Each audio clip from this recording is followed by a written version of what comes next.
Hey friends, it's me again, Mr. James A. Bryant. I'm riding along this highway in this nice rainy day in Georgia. I was thinking, last night as I was praying, and the Spirit of the Lord began to come all over me, and just I began to just reminisce back over my life. And I thank God for this one thing, and I'm not boasting when I say this, that He have magnified humility in my life. And humility is something that we all need. As I was saying, as I was praying last night, I stopped and I realized, and I just started realize how God is, and just what God is, and just the things that if it wasn't for God, that I wouldn't even be here, and that I wouldn't overcome a lot of the obstacles and things in my life throughout these 52 years. And I know it's God. And one thing that have stagnated a lot of people, and though they may not realize, is that they lack in that humility. Even in ministers and churches and just good people, a lot of times they lack in that humility. And all humility is just that place in your life and your heart and your mind, just in you, where you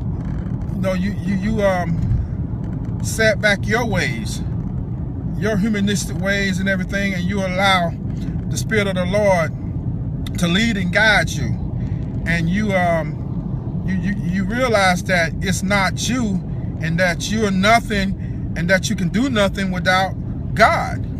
And if you look in the Bible, all the great men of the Bible who was used of God, that did so much for God, they was humbled. And if they weren't humbled, God had to humble them before He can use them.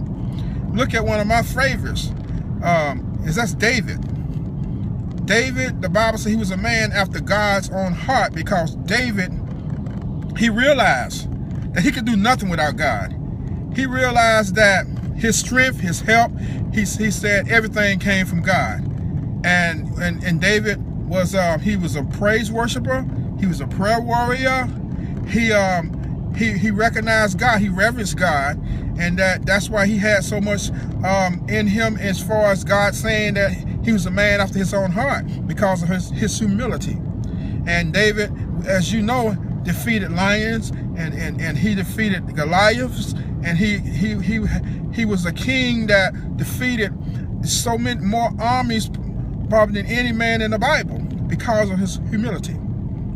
And there's another brother in the Bible that was very humble, and God knew that, and God even allowed the Satan to tempt him and to try him, and that was Job. He was humble. And Job was so humble to the point where when he began to lose everything, and his wealth, his children, and his body began to break down on him, Job was so humble to the point where he said that though the Lord slay me, I'm going to trust Him. And the Bible says Job, he shaved his head and he reverenced God. He said, naked I come in this world, and naked I'm going to leave. Even his wife began to tell Job, you need to curse God and go ahead and die. Job said, no, I'm going to trust God. You speak like a foolish woman.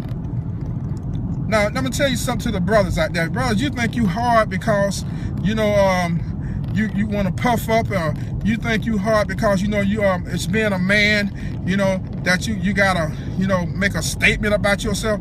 No, you need to humble yourself. You need to shed some tears, because that was moved God. All these so-called thugs and so-called manly men that, they think they're so hard and everything, they're going to soon be cut down, and they usually cut down. It's going to take some humility. If you're going to get anywhere in God, if you're going to get anywhere, you got to be humble. That's the key, being humble. And some of you sisters too. You got to learn to be humble. You need to learn to calm down and shut your mouth and listen to the voice of God. It don't always take, you got to say something, and to be heard. A lot of times you just be quiet, and you hear that voice of the Lord. Let the Lord work in your life on your behalf. You don't always have to speak up with somebody, say something to you, do something to you. And one of the hardest things for some and for a lot of people to do is when somebody have done you wrong. And sometimes for no apparent reason at all, sometimes it's all their fault. And it has happened to me many times in my life where I've been done wrong. But I thank God for humility, because I've got to that point, and I've been at that point where I've take them in prayer, and I ask God to bless them, and I pray for them, and I have that hurt in me a lot of times, and it may be still there, but I'm still able to come to that point where I can see them. Even that hurt might be there, but I can love them and give them before the Lord. All that's a part of humility. And one element of the fruit of the Spirit, the Bible says, that's being humble.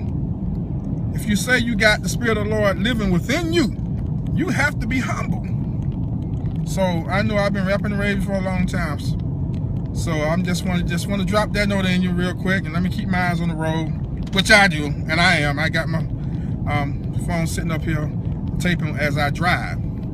But praise the Lord, friends. Again, God bless you. I love you, and just keep that. That's as you go along this 2015 humility. God bless you.